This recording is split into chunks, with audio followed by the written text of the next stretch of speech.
L'invité d'Europe Nuit est donc le vice-président du Front National. Bonsoir Louis Alliot. Bonsoir. Le PDG de PSA, Philippe Varin, a finalement renoncé à sa retraite chapeau de 21 millions d'euros. Est-ce que vous dites, comme le MEDEF, que c'est une décision courageuse ? Oui, qui est courageuse et qui aura sûrement des effets sur les grands patrons aujourd'hui, parce qu'il y a une telle pression populaire devant la vie de plus en plus difficile, l'augmentation des impôts, les licenciements, les délocalisations, que les grands patrons vont devoir quand même revoir leur position, et leurs avantages, et leurs privilèges par rapport à des retraités qui ont toujours de petites retraites et sur qui la pression fiscale se fait de plus en plus importante. Donc de ce point de vue-là, je pense que c'est une décision courageuse, parce que c'était indécent, un tel niveau de retraite, mais que ça aura des conséquences sur le futur d'un certain nombre de patrons qui vont être amenés à prendre leur retraite dans les mois qui viennent. Et est-ce que vous pensez que tous les PDG devraient renoncer à leurs avantages quand ils quittent une entreprise en difficulté comme PSA ? D'abord, oui. Lorsque les entreprises sont en difficulté, on ne voit pas pourquoi ils auraient des retraites qui sont des primes, en quelque sorte, par rapport à des résultats qu'ils n'ont pas. Et puis ensuite, à un moment donné, il va falloir qu'on parle du plafond d'un certain nombre de rémunérations, ou en tout cas de retraites chapeau, comme on dit. J'avais entendu dire que le gouvernement précédent avait réglé le problème, donc je constate que pas plus le gouvernement précédent que celui-là n'a réglé le problème des fameuses retraites chapeau qui avaient été déjà énoncées, je crois, dans le mandat précédent pour un certain nombre de chefs d'entreprise. Alors Marine Le Pen a demandé cet après-midi à être reçue par Jean-Marc Ayrault dans le cadre des consultations sur la réforme fiscale. Louis Alliot, quelle serait votre différence dans ce débat ? Qu'est-ce que le Front National proposerait de révolutionnaire en termes d'impôts ? D'abord, on veut savoir de quoi on parle. De quoi va-t-on parler ? De la fiscalité des particuliers, de la fiscalité des entreprises ?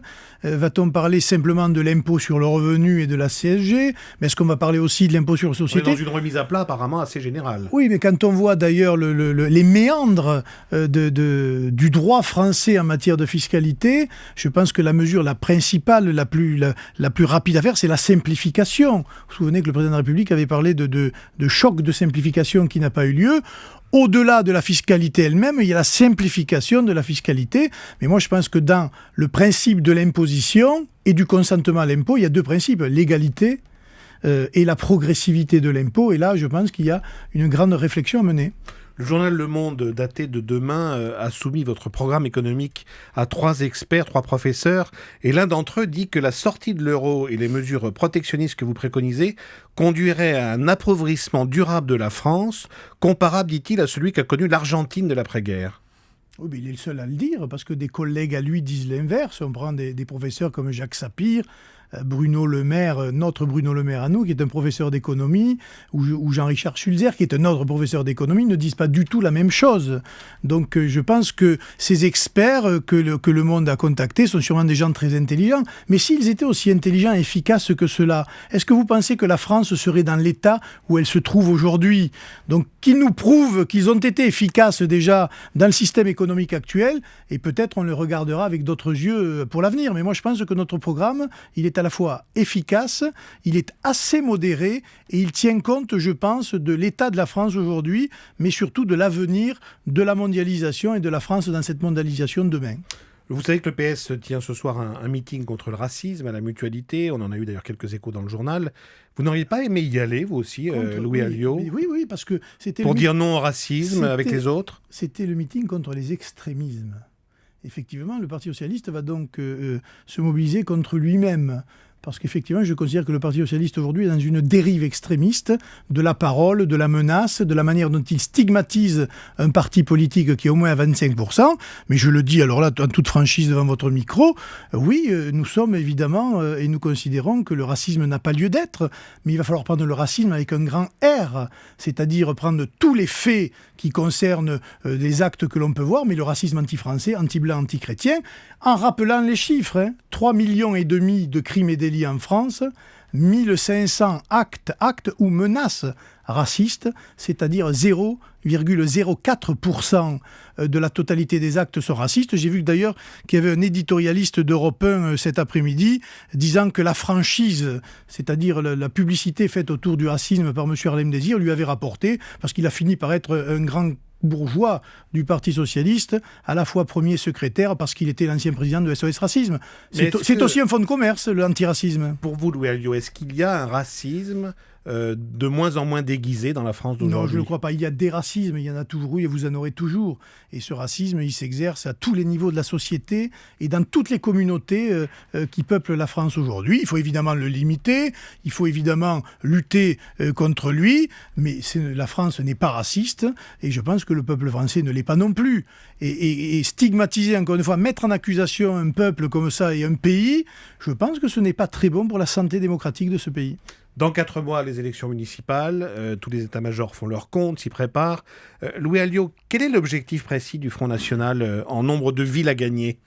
Je pense qu'on ne parle pas en nombre de villes parce que des villes vont être des villes du Front National, mais on ne sait pas où encore. Ça va être un peu la surprise du suffrage pour des questions de contextes locaux, de force en présence, de personnalité. On ne peut pas dire en revanche... Mais quel est votre espoir de conquête? De conquête, c'est surtout de mettre au-delà de 1000 conseillers municipaux sur l'ensemble du territoire pour avoir un maillage, une assise territoriale, pour implanter nos idées, nos hommes et pour préparer les élections d'après. Mais en nombre de maires, vous ne vous risquez pas un pronostic? Non, honnêtement non, parce que je pense que ce ne serait pas correct d'abord par rapport aux électeurs, et puis c'est pas sérieux, quoi. Voilà, c'est pas sérieux. On est en campagne, nous formons les listes municipales aujourd'hui. Il y a des villes où les campagnes se passent très bien. Moi, je suis moi-même, par exemple, engagé à Perpignan, mais je peux pas vous dire le score que nous ferons.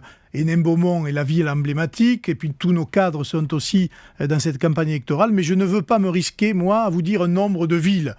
De toute manière, nous n'avons aucune ville. Si nous prenions une ville ou deux, nous aurions déjà une augmentation de 200%. Et en tout cas, au lendemain des élections, vous y attendez, on vous accusera d'avoir fait le jeu de la gauche. Partout, le FN aura provoqué une triangulaire avec l'UMP. Ça peut être Marseille. Oui, mais le problème, c'est que la droite et la gauche, c'est la même chose. C'est-à-dire que si demain, vous remplacez maire de gauche par un maire de droite, ce sera strictement la même politique. D'ailleurs, ils appellent à voter les uns pour les autres. Dans toutes les élections partielles, vous avez les gens de droite appellent à voter à gauche et les gens de gauche appellent à voter à droite.